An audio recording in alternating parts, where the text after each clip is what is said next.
5월 4일 월요일. 팀장의 두 얼굴.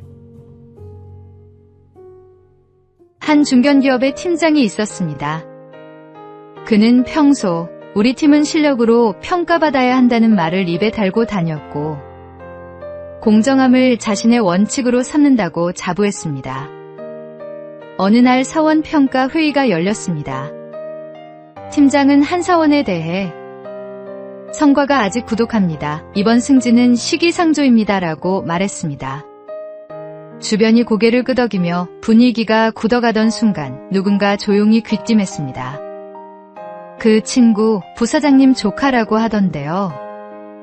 순간 팀장의 표정이 미묘하게 바뀌었습니다.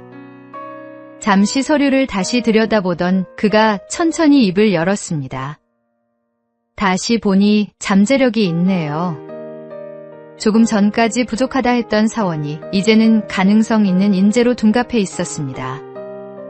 회의가 끝난 뒤 팀장은 후배들에게 말했습니다. 우리 팀은 언제나 원칙대로 가야 해. 그 말을 듣는 사원들의 눈빛은 어딘가 씁쓸했습니다. 그러나 팀장은 끝내 그 이유를 알지 못했습니다.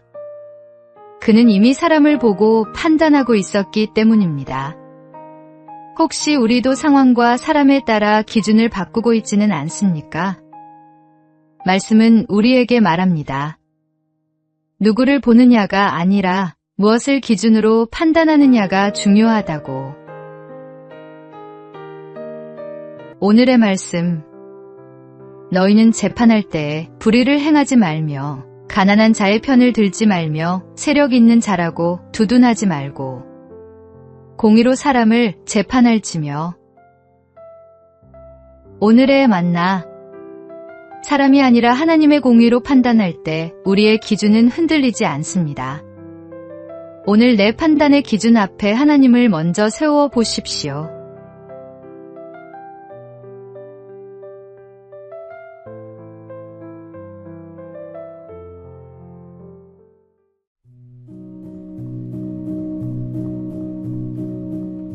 (5월 5일) 화요일. 달려가는 아이처럼. 어느 주일 예배를 마치고 나오는 길에 문득 발걸음을 멈추게 되었습니다. 예배당 문이 열리자 아이들이 제일 먼저 뛰어나왔습니다. 그중 한 아이는 주위를 돌아보지도 않고 오직 아빠만 바라보며 곧장 달려가 안겼습니다. 이미 아침에도 얼굴을 보았을 텐데 그 아이에게는 다시 만나는 그 순간이 가장 기쁜 시간이었습니다. 그 모습을 바라보며 문득 이런 생각이 떠올랐습니다. 하나님도 우리에게 바로 이런 마음을 바라시지 않을까 하고 말입니다. 우리는 종종 예배의 자리에서도 다른 생각과 시선의 마음을 빼앗기곤 합니다. 찬송을 부르면서도 머릿속은 이미 점심 메뉴를 고르고 설교를 듣는 동안에도 눈은 어느새 다른 곳을 향합니다. 예배 시간에 앉아 있으면서도 마음은 이미 예배당 밖을 서성이고 있는 것입니다.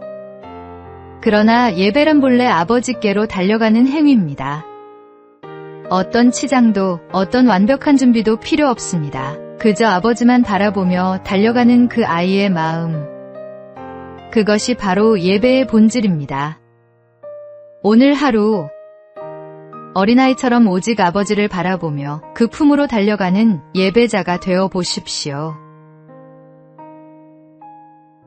오늘의 말씀. 하나님은 영이시니 예배하는 자가 영과 진리로 예배할지니라.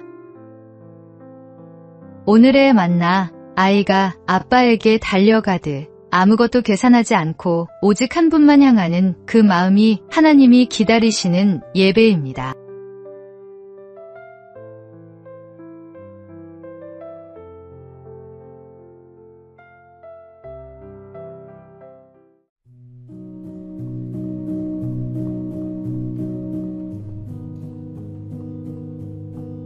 (5월 6일) 수요일. 스티커처럼. 경남 거제도 칠천도 대곡교회는 스티커 모임으로 불리는 다음 세대 사역을 이어가고 있습니다. 요한복음 15장 4에서 5절. 내 안에 거하라는 말씀에서 차가 나요. 아이들이 예수님께 스티커처럼 찰싹 붙어있게 하자는 뜻을 담은 이름입니다. 말씀을 듣는데 그치지 않고 몸으로 체험하고 글로 기록하며 서로 나누는 것이 핵심입니다. 이 사역을 이끄는 차재철 목사는 아내를 암으로 떠나보낸 뒤 공황장애와 뇌경색까지 겪으며 무너질 뻔했습니다. 그때 성도들이 찾아와 말했습니다. 목사님은 떠나면 안 됩니다. 두 아이는 우리가 함께 키우겠습니다.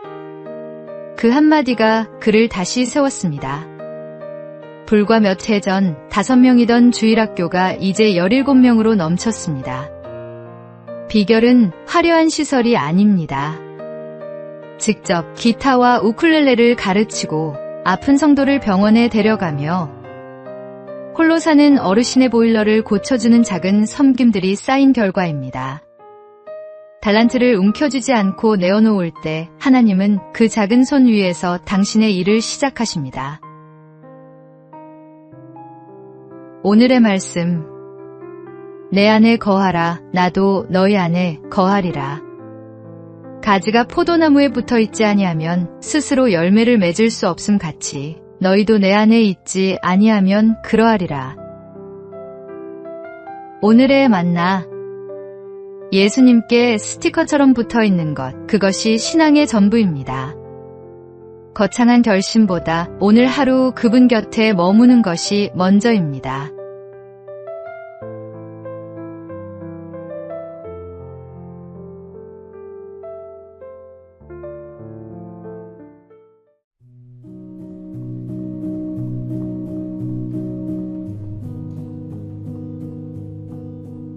(5월 7일) 목요일.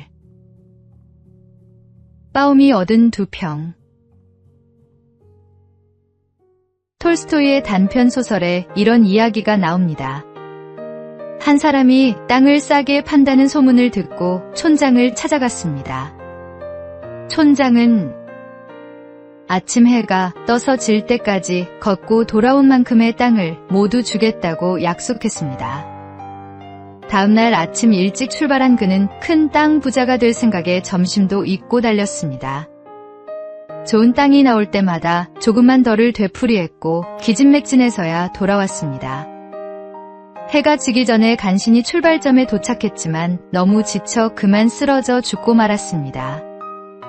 그의 이름은 빠움.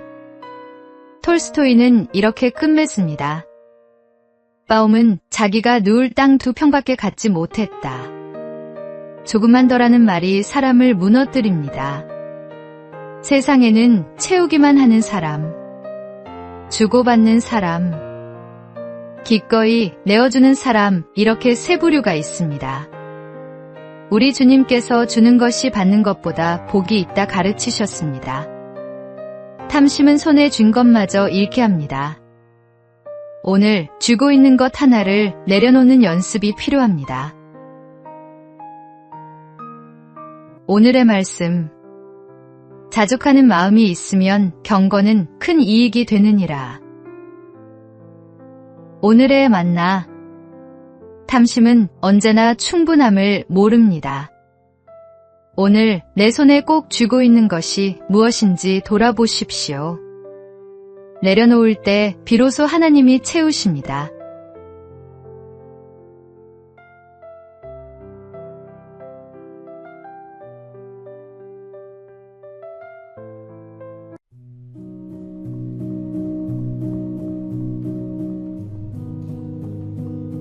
(5월 8일) 금요일. 아빠 개구리의 하품.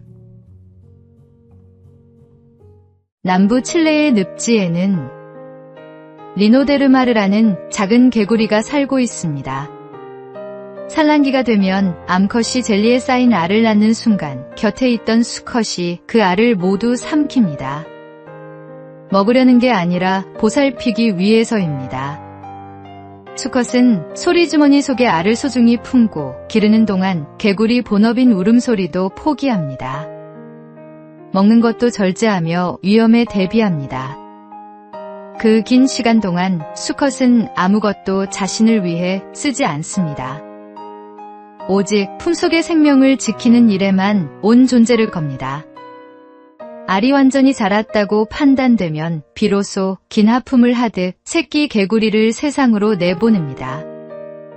아빠 개구리의 헌신과 보살핌을 통해 새끼들은 비로소 아름다운 세상에서 생명을 이어갑니다. 때로 우리는 사는 게 왜 이렇게 힘들까? 내가 왜 태어나서 이 고생일까 하며 부모님을 원망하기도 합니다. 그러나 지금의 내가 존재하기까지 부모님이 치른 헌신은 이 작은 개구리의 하품보다 훨씬 깊고 큽니다. 우리가 미처 몰랐던 수많은 밤, 부모님은 자신의 잠을, 꿈을 우리를 위해 내어놓았습니다. 그 헌신이 오늘의 나를 만들었습니다. 오늘 하루를 마치기 전 부모님께 감사의 말 한마디를 전해보십시오. 오늘의 말씀. 내 부모를 공경하라. 그리하면 내 하나님 여호와가 내게 준 땅에서 내 생명이 길리라. 오늘의 만나. 나를 낳고 기른 손들이 얼마나 많이 희생했는지 생각해 보십시오. 감사는 마음속에만 두기에는 너무 귀한 것입니다.